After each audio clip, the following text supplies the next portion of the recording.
we're going to take a slight pause from our regular, studiously serious programming and instead consider a view of Washington from the eyes of one of the Senate's more insightful and entertaining members, Louisiana Senator John Kennedy. From the opinion pages of the Wall Street Journal, this is All Things with Kim Strassel. Welcome to All Things with Kim Strassel, a weekly podcast from the Wall Street Journal editorial pages. And welcome to Senator Kennedy. I just have to ask you, does this humor come naturally to you? Do you work at it? Is it something that was in your family? I would have to work a long time to come up with even one of these lines. Well, short answer is part of it is my upbringing. I was raised in a small town and people talk very plainly. Writing for me, Kim, is painful, but God blessed me with a great memory. When I read a clever turn of phrase, I will remember it. And sometimes when I'm very impressed with a paragraph or something from a particular book, I have a file on my iPad. I'll stop and jot a few notes. But yeah, a lot of it's impromptu. I don't know, why I say what I say. I do contend I deserve more credit for the things I don't say, but I could say. When I do an interview, my staff knows to leave me alone about 5 minutes, 10 minutes before it starts. I've got to, in a podcast we have longer, but usually I've only got 4 or 5 minutes. So, and the American people are busy, earning a living. They don't read Aristotle every day. They don't have time to sit around and listen to politicians honk on like a goose. So I got to use my 5 minutes, and I want to think about how I'm going to communicate. I try to communicate plainly and make the points that I want to make, but in a humorous way sometimes, in a humble way when I can. Sometimes I succeed, sometimes I don't, but I've always been like this. My mouth gets me in trouble. It took me three tries to get to the U.S. Senate, but I just wore them down. And finally, the voters elected. When I think back to what I believe was the most successful politician of my lifetime, it's always Ronald Reagan. Yes. And, this was a man who had deeply held principles. No one could say that Ronald Reagan was a squish. He was very willing to fight political battles, but he did it with humor. And it strikes me, we have so little of that these days. Everyone just seems far more bitter, ambitious, and serious. How big of a role do you think that actually plays in D.C. in today's dysfunction? And does that ever change? I mean, you have a very different approach, but it's unusual these days in D.C. Well, for me, it works. I'll tell you what, for me, works more. It's attitude. I don't hate anybody. I know all 100 of my colleagues. I like all of them, some better than others. But when I say my prayers, I really do. One of the things I ask my Creator for, don't let me hate, because it's very easy in Washington. But it's very important not to. I think I'm proud of the fact that for the most part, there's more civility in the Senate than among my colleagues in the House, mm-hmm. And I hope it stays that way. But you just can't hate, and I don't hate any of my colleagues. Now, that doesn't mean that while I respect their opinion, that I have an opinion too. And God gave me the right to remain silent, but not the ability, and I'm pretty frank. But I try not to do it in a mean-spirited way. President Reagan was very good in that respect. He was a great communicator. Bill Clinton. Yes, I thought had the right tone, not too serious. He wasn't a big joke teller, but I've seen him on the stump before. He could be humorous. Mm-hmm. You just can't hate, and that's our problem right now. Look, when I first got to the Senate, I've been very candid my entire life. I mean, candor is a great weapon, and I have the right to be candid, the right to speak freely. You're not free if you can't say what you think. But I did have a lot of my colleagues, mostly Republicans, frankly, but some Democrats who say, look, Kennedy, what planet did you parachute in from? This is not the way we do things. And my response was, look, I understand this is not the way things are done, but the way things are done in Washington for the past 50 years, they suck. And so I'm going to do it my way. I'm not going to be mean-spirited, but I'm going to be very candid. Now, other senator, you mentioned the Vice President Harris. I served in the Senate with the Vice President. We were on the Judiciary Committee together. She's very, very scripted, at least when she was in the Senate. She would come in the Senate hearings with a script. She would follow that script. She would read her questions to a witness. I don't do it that way. I'm not saying the way she does it is wrong, but that doesn't work for me. There are a lot of times in hearings, for example, I don't know what I'm going to ask the witness because I haven't heard the witness's testimony, but it works for me. The Senate, I love the Senate. I know all of my colleagues. I like every single one of them. But let's face it, the Senate only works when everybody isn't crazy at the same time. And right now, with the shutdown, everybody's pretty much crazy at the moment. And the only way we're going to get out of the shutdown is for everybody to take their egos out back and shoot them. Yeah. And everybody climb down off their high horse and let's think about what we're really doing. Do you think this lasts much longer?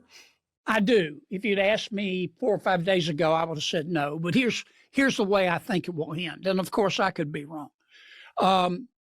Senator Schumer is not going to give in. He can't.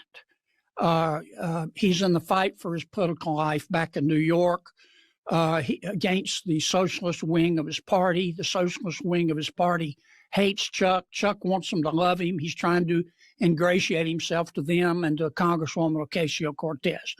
But I do expect Senator Schumer, at some point to go to 6 or 8 of his colleagues and go, look, I need a favor. I need you to vote to open it back up. Don't tell anybody. I may have to be mildly critical of you. I'm going to vote no. Let me save face. But we got to get the government back open. That's a fine line for Chuck to walk because he could look like a tough fighter. It also could look like he has a mutiny on his hands. Right.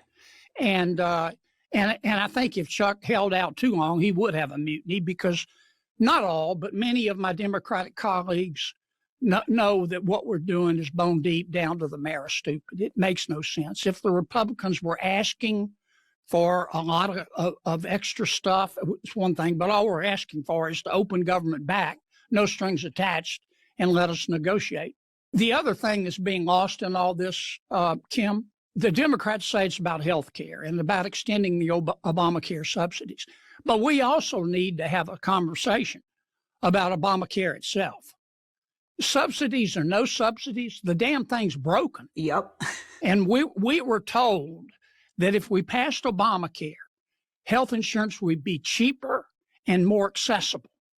And it's been neither. We were told it would make our lives better. It's made our lives worse. So whether you subsidize the thing or not, it's got to be fixed.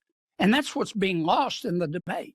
Couldn't agree more. I wrote my column last week on this saying, if this is going to be a flashpoint, this is a great moment for Republicans to say, okay, if we're going to talk about subsidies, we have to talk about underlying reform, because that's kind of been forgotten ever since 2017 when that repeal vote failed. For the last 50 years or so, Congress in particular has, to use your word, sucked. And I wonder what particular has gone wrong in modern history that makes that happen. Well, a couple of things. Congress has ceded a lot of its power to the executive branch, way too much. Senators have ceded too much power to their leadership. The majority leader out of 100 people in the Senate is the only person that can bring a bill to the floor. Now, that's one. Our rules look like they were designed by a heroin addict with a socket wrench. I mean, one senator alone, the majority leader, can decide what the Senate can take up. If I were king for a day, don't aspire to be, I don't want to be, but I would change that rule to allow free amendments at any time and allow senators other than the majority leader coordinating with staff and all that, but to bring bills to the floor. Yeah. I've got bills that, I'm biased, but I do think they'd make sense, that I have been begging Senator Thune, my friend, to allow me to bring to the floor. But he the majority, and Mitch was the same way, and Chuck, when he was the majority leader, was the same way. That's a huge mistake. It's also a mistake. We ought to rewrite our rules, is what I'm trying to say. It's also a mistake that we have to redesign the appropriations process. I mean, the appropriations committee right now is irrelevant. And I'm on it, and I've been on it since day one. But it ultimately gets kicked upstairs, and the president and the majority leader and the minority leader and the chairman and of the appropriations committee and the House and the Senate and the ranking members decide what the budget's going to be. And that's why I voted against a lot of budgets. Anyway, I mean, there's a lot that could be changed. Having said that, it took me a long time to realize this, Kim, but it's true. Most people come to the Senate thinking, well, my job is to advance good ideas, to pass bills. That's true. That's half the job. The other half is to stop stupid ideas. And that's why we have 60 votes, a filibuster, which I'm never going to vote to get rid of. Right. President Trump has asked me many times, get rid of the filibuster. No, I won't do it, because someday the shoe's going to be on the other foot. But it is what it is. When you began that job at the Department of Revenue in Louisiana, one of the things you did was quickly fire some intransigent civil servants, firing them, as you said, quote, faster than a skinny minute. And that had to. If you're going to be a bear, you should be a grizzly. And I wondered how you, with that experience, look at what the Trump administration has done these first 6 months. DOGE, the firings, a lot of people consider it chaotic. What's it look like from your perspective, having run some of these outfits? Well, I support what the president has done. I don't agree with him in every instance, and I know Trump's faults. I've been around him a long time. He exists loudly. That's just a fact. And he grows anxious when he has an unexpressed thought, which doesn't always serve him well, but he's not going to change. I ran what's called the Department of Revenue. That's a fancy title. I was really the state tax collector. I had then 500 employees, $50 million budget, civil service at the state level. And my first week, I had a couple of civil servants, senior, came to me and said, we don't have to do what you say because we're civil service and we can do what we want. And I said, you're fired. And they said, we'll sue you. And I said, fine, I've got a $50 million budget. You get your lawyer, I'll get 5 lawyers. And the word went out in the department very quickly that Kennedy is stone cold crazy. He will fire you even if you're a civil servant. And after that, personnel-wise, I didn't have very many problems. And I learned more. I didn't have a tax background, so I had to learn it. It was state and local taxation. I learned a lot about organizational skills, but I got to see the bureaucracy, the inertia, some of the good people who really wanted to do well and serve their state, but were stymied just by the atmosphere. I got to see a lot of that up close. The federal government is like that. Before Secretary Wright took over, if you had asked me how many people work at the Department of Energy, I would have said about half. And that's true. And a lot of these folks did need to be told to go find another line of work. And we have done that. Has it been chaotic? Yes. Change is always chaotic. But we can't afford government this size. And I applaud Russ Vought. He's been the quarterback on this. I applaud him for doing what he's doing. What do you think Washington looks like at the end of this second Trump term? Hard to say. A lot of it depends. Well, so much of it of it is the economy, and our economy is doing okay.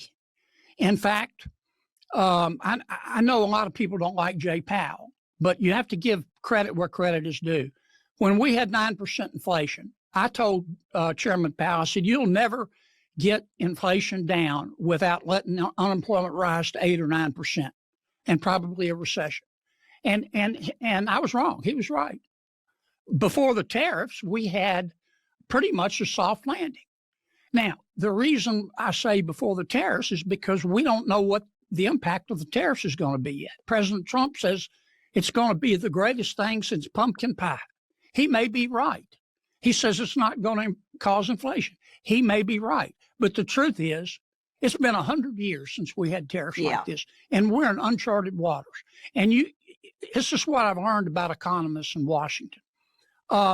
Just about every economist up there, not all of them, but most of them, they're about as credible as those late night psychic hotlines you see on TV.